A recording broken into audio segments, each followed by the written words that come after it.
Assalamualaikum warahmatullahi wabarakatuh. Alhamdulillah, alhamdulillahi rabbil alamin. Wassalatu wassalamu ala rasulillah wa ala alihi wa sahbihi wa man tabi'ahu. Asyhadu an la ilaha illallah wa asyhadu anna Muhammad rasulullah. Allahumma salli ala sayyidina Muhammad wa ala ali sayyidina Muhammad walhamdulillahi rabbil alamin. Rabbi israh li sadri wa yassir li amri wahlul 'uqdatam min lisani yafqahu qawli rabbi zidni ilma warzuqni fahma waj'alni minas sholihin bi rahmatika ya arhamar rahimin. Bersyukur kepada Allah dan alhamdulillah dan salat serta salam kita panjatkan kepada Nabi Muhammad SAW dengan salat Allahumma sholli ala sayyidina Muhammad wa ala sayyidina Muhammad. Alhamdulillah alamin. Selamat pagi, salam sejahtera untuk semuanya. Ibu, Bapak, teman-teman sekalian dirahmati Allah dimanapun Anda berada. Mari kita bersama-sama kita awali aktivitas ini. Ya, saya doakan semoga selalu sehat, sehat pikirannya, sehat badannya, sehat jiwa raganya, dan semoga selalu dilimpahkan rezeki yang banyak, berlimpah dan barokah. Amin. Amin ya rabbal alamin. Mari kita bersama-sama berdoa. La ilaha illallah wahdahu la syarikalah lahul mulku wa lahul hamdu wa ala kulli syai'in qadir. La ilaha illallah wahdahu la syarikalah lahul mulku wa lahul hamdu wa ala kulli syai'in qadir. La ilaha illallah wahdahu la syarikalah lahul mulku wa lahul hamdu wa ala kulli syai'in qadir. Doa berikan pemahaman ilmu. Allahumma faqihna fiddin wa alimna at-tawil. Allahumma faqihna fiddin wa alimna at-tawil. Allahumma faqihna fiddin wa alimna at-tawil. Astaghfirullahaladzim, astaghfirullahaladzim, astaghfirullahaladzim. Subhanallah walhamdulillah wa la ilaha illallah wallahu akbar. Wa la hawla wa la quwata illa billahil aliyyil azim. Subhanallah walhamdulillah wa la ilaha illallah wallahu akbar wa la hawla wa la quwata illa billahil aliyyil azim. Subhanallah walhamdulillah wa la ilaha illallah wallahu akbar wa la hawla wa la quwata illa billahil aliyyil azim. Siapkan kita untuk sukses. Allahu akbar, Allahu akbar. Allahu akbar, Allahu akbar. Ashhadu an la ilaha illallah, ashhadu an la ilaha illallah, ashhadu anna Muhammadar Rasulullah, ashhadu anna Muhammadar Rasulullah. Hayya 'alas shalah, hayya 'alas shalah, hayya 'alal falah, hayya 'alal falah. Allahu Akbar, Allahu Akbar.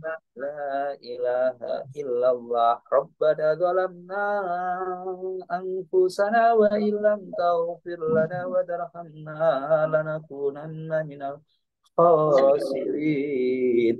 Rabbana hab lana min azwajina wa dhurriyyatina qurrata a'yun waj'alna lil muttaqina imama. Rabbi anzilni munzalan mubarakan wa anta khairul munzilin. Rabbana innaka jami'un nasi liyaumin la raiba fihi innallaha la yukhliful mi'ad. Allahumma Rabbana anzil alaina ma'idatan minas sama'i takunu lana indal awwalina wa akhirina wa ayatan minka warzuqna wa anta khairur raziqin. Hasbunallahu sayu'tinallahu min fadlihi wa rasuluhu inna ilallahi raghibun. Amin. Amin ya rabbal alamin. Alhamdulillah alamin.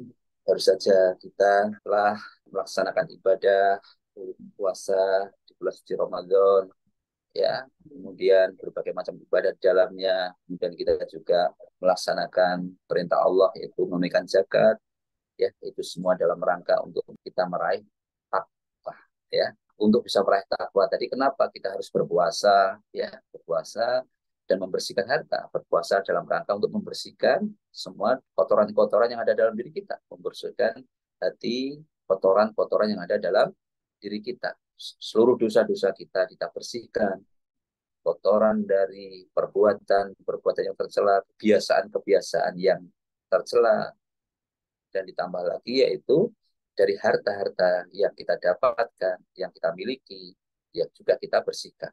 Dalam rangka apa? Agar kita memiliki kebersihan hati, ya, kebersihan hati. Hati, ya, jadi untuk bisa takwa tadi, maka kita untuk bisa meraih takwa tadi, maka jembatannya yaitu harus bersih. Untuk bisa bersih bagaimana? Harus dengan berpuasa, harus membayar zakat tadi, itu salah satunya. Maka bersihnya hati ini menjadi sesuatu yang sangat penting. Apa itu hati yang bersih? Hati yang bersih adalah terbebas dari segala penyakit hati. Hati yang bersih yang membuat amal ibadah yang dikerjakan itu akan diterima oleh Allah. Karena amal ibadah kita diterima oleh Allah, bagaimana?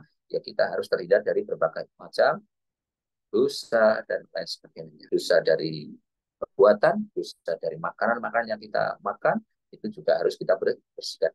Hati yang bersih akan membawa manusia, akan membawa kita kepada ketenangan hidup dan kekhusyuan di dalam ibadah.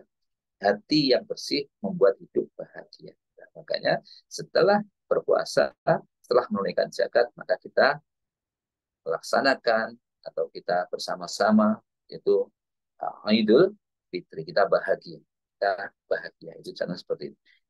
Untuk itu bagaimana kita? Maka untuk semua amal tadi, semua amal yang kita lakukan tadi, syaratnya supaya bersih apa? Hati supaya bersih harus ikhlas. Ikhlas adalah satu kata yang sangat sering kita dengar, sangat mudah diucapkan oleh setiap orang, termasuk orang-orang yang mungkin nafik atau orang kafir pun, mereka juga bisa berbicara ikhlas. Tetapi sejatinya inilah yang paling berat dan yang paling sulit untuk kita implementasikan, untuk kita realisasikan.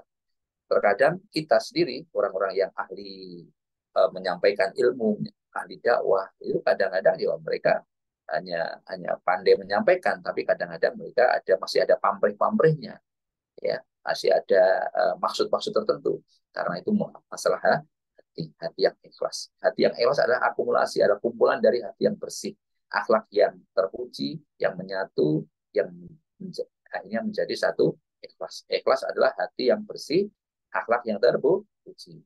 Tanpa ikhlas tidak ada lagi hati yang tanpa ikhlas apa? Tidak ada akhlak yang terpuji. Allah demikian. Kenapa? Karena hatinya kosong dan akhirnya sarang penyakit. Kenapa sarang penyakit? Karena ada di balik itu bukan karena Allah, tapi ada maksud-maksud tertentu, ya. Karena A, karena B, karena pengen ya itu ya. Jadi gitu. Jadi hati yang ikhlas ini tanpa pamrih. Maka kalau hati kita tidak kita isi dengan hati yang ikhlas, akhirnya menjadi hati yang kosong atau hati yang gersang, dan akhirnya itu menjadi sarang penyakit. Naudzubillah min dzalik. Mungkin karena pamrih, karena calon mertua atau mertua, ya, karena orang lain, karena pengen diwahkan, karena pengen disoalin, karena pengen sombong, karena riak, karena apa macam itu ya. Ya, akhirnya kata-katanya yang berkeluar itu kalau dia berbicara mulutnya berbusa, mengeluarkan kata-kata tanpa makna. Kenapa tanpa makna? Karena bicaranya bukan dari hati. Hatinya jadi bicaranya antara bicara dengan hatinya mereka tidak nyambung, ya, ibaratnya anggota badannya dan ini kok tidak nyambung, kosong, ya. Nah ini ibaratnya anggota badan yang bekerja ibaratnya seperti robot yang kasar tanpa rasa dan hati, seperti robot, ya, bekerja tapi tanpa merasakan, berbicara tanpa merasakan, tanpa memperhatikan. Nauzubillah min dzalik, ya.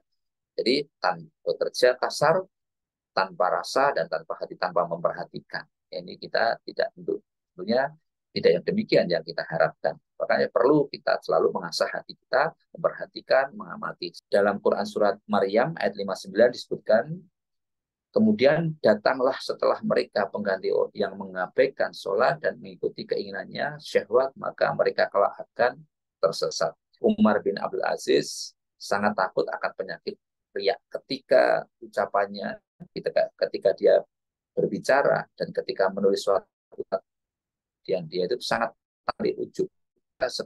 Kalau dia sedang bersurat apa nulis dan ternyata di dalam hatinya itu muncul penyakit ujub, muncul penyakit atau riya, ya langsung merobeknya. Jadi ya itu, jadi sangat memperhatikan. Jadi di dalam aktivitas sehari-harinya dia selalu di dalam setiap langkahnya dia selalu memperhatikan apakah hati ini ikhlas karena Allah atau karena yang lain.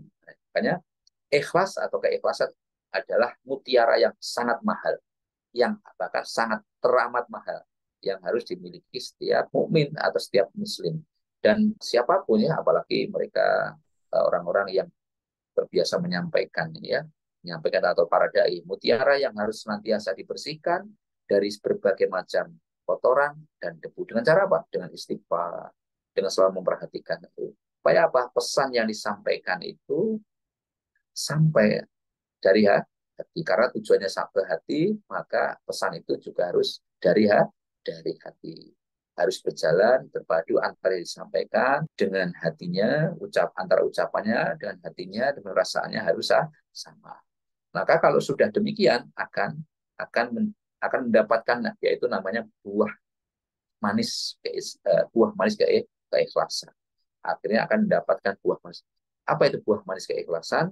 Di dalam Quran surat Al-Ibrahim ayat 24 sampai 25, sesungguhnya pohon keikhlasan akan menghasilkan buah keikhlasan, manis dan indah, menyenangkan karena berasal dari pohon yang baik, akarnya kuat dan kokoh. Sedangkan cabangnya menjulang ke langit, menghasilkan buahnya setiap. Masya Allah. Jadi ibaratnya Allah itu mengibaratkan seperti itu.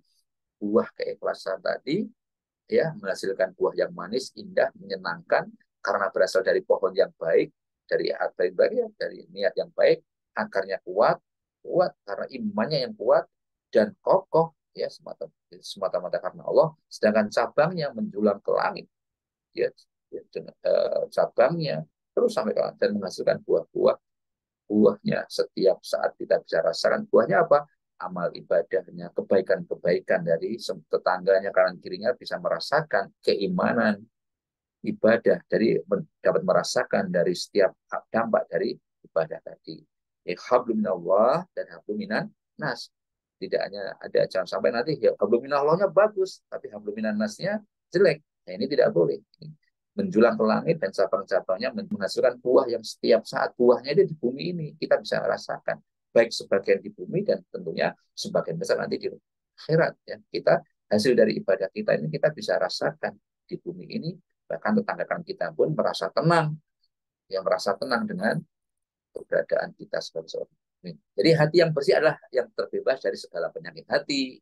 Hati yang bersih dapat membuat amal ibadah itu dikerjakan, diterima. Hati yang bersih juga akan membawa kita manusia kepada ketenangan, yaitu tadi ketenangan hidup, kehusuan dan dalam beribadah, dan kita akan menjadi bahagia. Sebaliknya hati yang penuh kotor adalah cenderung membawa manusia untuk berbuat maksiat. Hati yang kotor itu memang setan itu begitu, cenderung mengajak kita kepada maksiat. Karena apa? Karena munculnya berbagai penyakit hati. Contohnya apa? Iri, dengki, buruk sangka, dendam, marah, emosi, stres, tidak bersyukur, atau ya apapun. Jadi mengeluh atau stres dan lain sebagainya itulah penyakit-penyakit hati yang membuat kebahagiaan itu akan terkikis. Semakin kita semakin lama semakin tidak bahagia. Padahal kita hidup tujuannya bahagia. Tapi yang terjadi semakin hari tidak bahagia. Karena apa? Karena tidak syukur tadi, tidak memperhatikan hati. Menurut Ali Ad-Dihami atau Syekh Islam Ibnu Taimiyah, dia mengatakan seseorang dengan hati yang bersih dapat membedakan antara hal yang baik dan buruk. Jika seseorang itu tidak mengetahui hal tersebut, berarti hatinya belum bersih dan belum bersih. Jadi hati yang bersih mereka bisa membedakan setiap mau melangkah itu mengetahui mana ini kira-kira baik atau tidak, mendatangkan kebaikan atau kemudaratan, dan dia pikirkan dulu. Maka dalam Al-Quran surat Al-Hajj 46 Allah SWT berfirman, maka tidak pernahkah mereka berjalan di bumi sehingga hati atau akal mereka dapat memahami, telinga mereka dapat mendengar. Sebenarnya bukan mata itu yang buta, tetapi yang buta ialah mata hatinya, atau yang buta adalah hati yang ada di dalam dadanya. Hati yang bersih juga akan memberi pengaruh kepada atau dampak baik kepada seluruh anggota tubuhnya. Seseorang yang akan dengan hati yang bersih, seseorang akan semakin semangat, antusias di dalam melaksanakan kehidupan ini, termotivasi, bahagia, produktif, senang, dan selalu mengisi hari-harinya dengan ceria. Ya, sebaliknya, jika hati mereka itu rusak, maka rusaklah pula seluruh anggota tubuhnya, semakin akhirnya stres, malas, mengeluh, tidak percaya diri, minder, banyak alasan, dan akhirnya di dalam bekerja pun kurang produktif. Naudzubillah min dzalik ya. Bahkan Rasulullah sendiri itu pun juga selalu mengingatkan kepada kita, hadis riwayat Bukhari dan Muslim, ketahuilah di dalam jasad kita ada segumpal daging, dan jika dia baik, maka baik pula seluruh jasad. Jika rusak, maka rusak pula seluruh jasad. Ketahuilah bahwa itu adalah sabda Nabi tadi, hadis riwayat Bukhari Muslim tadi, hati memiliki peranan yang sangat penting, yang sangat vital dalam diri seseorang yang menjadi sentral bagi seluruh anggota tubuhnya. Sehingga keberadaannya menentukan baik buruknya, hitam putihnya, seluruh amalan kita. Diterima tidaknya, baik keikhlasannya, ibadahnya, diterima tidaknya. Oleh karena itu, amal menjadi baik ya atau menjadi rusak tergantung dari apa? Dari apa yang ada dalam hatinya. Dan jika kita telah mengetahui yang demikian itu, bahwa semuanya begitu luar biasanya yang berkaitan dengan hati, maka hendaknya kita selalu memperhatikan kondisi hati kita, karena ya mudah terpengaruh, sedikit terpengaruh dan berubah-ubah. Hati kita itu selalu mudah pengaruh, berubah-ubah begitu cepatnya dalam kondisi hati kita, seperti kondisi baju yang seperti kondisi atau tisu yang putih yang mudah sekali kena kotoran. Kalau terkena kotoran sedikit, mudah sekali terkotori ya. Jadi mudah sekali kena kotoran. Oleh karenanya, tatkala kita mengetahui kondisi hati yang demikian, berubah-ubah, mudah terpengaruh, maka kita harus benar-benar memperhatikan hati kita setiap saat. Karena di antara kita apa? Selalu berdoa kepada Allah. Bahkan Rasulullah sendiri pun selalu berdoa, Rabbi a'inni wala tu'in alayya. Rabbi a'inni wala tu'in alayya. Ya Allah, tolonglah aku dan jangan engkau tolong orang untuk mengalahkanku. Artinya yang mengalahkan itu siapa? Setan yang putus. Ya, jadi Rasulullah sendiri selalu berdoa. Rasulullah sendiri juga selalu berdoa. Waslul sahimata qalbi. Waslul sahimata qalbi. Ya Allah, keluarkanlah kotoran yang ada dalam reluk hati, reluk dari hati yang paling dalam. Dan padahal Rasulullah ini hatinya sudah paling bersih, yang sudah dibersihkan, tapi masih tidak merasa bersih Rasulullah ini. Rasulullah selalu berdoa, setiap hari selalu berdoa. Nah ini, maka yang perlu kita lakukan apa? Ya kita selalu berdoa, memperbanyak istighfar. Kita selalu tadi setiap pagi kita namanya ada mengosongkan pikiran kita, ya kita bersihkan pikiran kita, mindfulness. Ya, inilah yang selalu kita badatkan. Ya, ini Rasulullah ya, Pak sudah dijamin masuk surga, dijamin orang yang hatinya yang paling suci, itu pun selalu berdoa. Apalagi kita, maka kita harus selalu lakukan berdoa. Oleh karenanya itu kita harus selalu memperhatikan, sehingga Idul Fitri, kemenangan, kesuksesan itu terus kita jaga. Oleh karenanya perkara ini sangat penting. Maka pengaruh-pengaruh kotoran itu dari mana? Banyak sekali. Banyak sekali pengaruh-pengaruh dari ya dari apa itu, dari banyak sekali. Untuk menjaga hati kita supaya bersih apa? Para ulama hati seperti bejana, ya bejana, saluran yang memasukkan ke dalam bejana seperti apa? Pandangan, pendengaran, lisan. Pada saat ini kita diberikan informasi banyak, bagaimana kita melihat, kita dengar, dan semua itu masuk ke dalam hati kita. Mana yang kita bisa filter, mana yang kita bisa terima, mana filter, untuk bisa menjaga lisan kita bagaimana. Maka kita selalu berdoa, kaulan saliman, dan pikiran-pikiran tidak yang kita baca, yang kita lihat, ya tentu kita harus pilih-pilih. Ya, kualitas kita tergantung dari apa yang kita baca, yang kita lihat, bahan bacaan kita, video-video yang kita tonton, itulah akan menentukan kualitas kita, juga akan mempengaruhi kebersihan hati kita. Ingat, setan selalu mengajak kepada kenikmatan yang sesaat, kesenangan yang sesaat, dan itu akhirnya menjadikan diri kita akan semakin jauh dari Allah, dan hati kita semakin kotor. Ya, terutama kita pasti penggunaan setan, ya setan gepeng katanya, handphone itu ya, setan gepeng HP, setan setan ini ya, ini hati-hati sekali, di situ banyak sekali. Maka kita harus bijak di dalam menggunakannya, menulis dan seterusnya. Maka banyaknya informasi yang beredar ini juga sebagai sarana setan. Nah, Tapi bagi orang-orang yang beriman selalu menjaga hatinya, ya mereka pandai menggunakan dengan baik. Untuk itu semoga kita selalu berdoa. Caranya kita apa? Kita selalu hati kita yang tunduk kepada Allah, hati yang tunduk kepada perintah Rasulullah, hati yang pasrah kepada takdir Allah, hati yang selamat dari seluruh perkara yang memutuskan dia dan selalu mengingat Allah, hati yang berdamai mencintai Allah, hati yang jadi insya Allah kalau kita selalu mengikuti perintah Allah, hati kita itu damai. Tapi kalau kita mengikuti setan, kebahagiaan-kebahagiaan semu, itu hati kita semakin gersang, tersulau, panas, dan akhirnya kita semakin jauh dari bahagia tadi. Demikian yang dapat kami sampaikan. Semoga kita selalu diberikan hati yang bersih. Kita jaga Idul Fitri, ya, Syawal ini selalu bersih bersih dan karena dampak dari bersih tadi, doa-doa kita juga akan segera dikabulkan oleh Allah Subhanahu wa Ta'ala. Semua kebenaran datang dari Allah, kesalahan itu dari saya pribadi.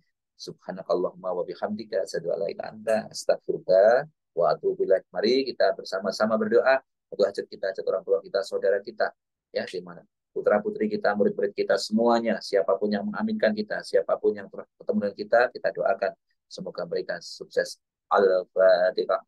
A'udzu billahi minasy syaithanir rajim. Bismillahirrahmanirrahim.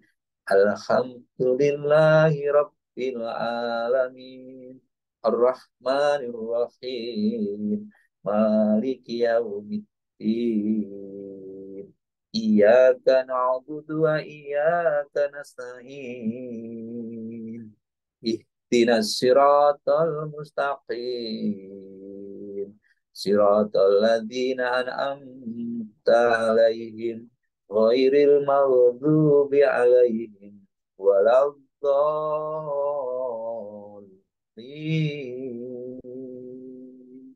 Amin.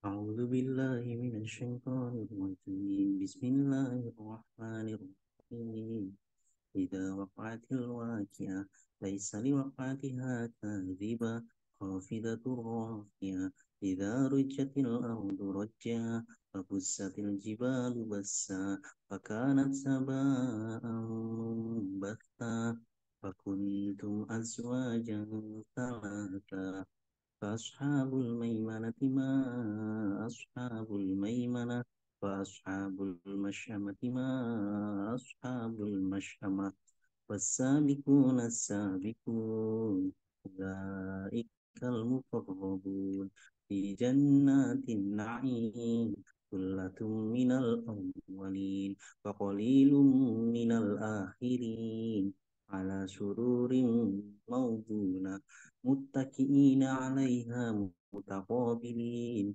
يطوف عليهم ولدان مخلدون بأكواب وأباريق وكأس من معين لا يصدعون عنها ولا ينزفون وفاكهة مما يتخيرون ولحم طير مما يشتهون وفروع كأمثال لؤلؤ المكنون جزاء بما كانوا يعملون يسمعون فيها لغوا ولا تأثيما إلا قيلا سلاما سلاما وأصحاب اليمين ما أصحاب اليمين في سدر محدود وضرح ممدود وظل ممدود وماء مسكوب وفاكهة كثيرة لا مقطوعة ولا ممنوعة وفروش مرفوعة إنا أنشأناهن إن شاء وجعلناهن أبكارا عربا أترابا لأصحاب اليمين ثلة من الأولين وثلة من الآخرين وأصحاب الشمال ما أصحاب الشمال في سموم وحميم وظل من يحموم لا بارد ولا كريم إنهم كانوا قبل ذلك مترفين كانوا يصرون على الحياة العظيم وكانوا يقولون عإذا متنا وكنا ترابا وعظاما أإنا لمبعوثون أو آباؤنا الأولون قل إن الأولين والآخرين لمجموعون إلى ميقات يوم معلوم ثم إنكم أيها الضالون المكذبون لآكلون من شجر من زقوم فمالئون منها البطون فشاربون عليه من الحميم فشاربون شرب الهيم هذا نزلهم يوم الدين نحن خلقناكم فلولا تصدقون فرأيتم ما تمنون أأنتم تخلقونه أم نحن الخالقون نحن قدرنا بينكم الموت وما نحن بمسبوقين على أن نبدل أمثالكم وننشئكم فيما لا تعلمون ولقد علمتم النشأة الأولى فلولا تذكرون فرأيتم ما تحرثون أأنتم تزرعونه أم نحن الزارعون لو نشاء لجعلناه حطاما فظلتم تفكهون إنا لمغرمون بل نحن محرومون أفرأيتم الماء الذي تشربون أأنتم أنزلتموه من المزن أم نحن المنزلون لو نشاء جعلناه حجاجا فلولا تشكرون فرأيتم النار التي تورون وأنتم أنشأتم شجرتها أم نحن المنشئون نحن جعلناها تذكرة ومتاعا للمقوين فسبح باسم ربك العظيم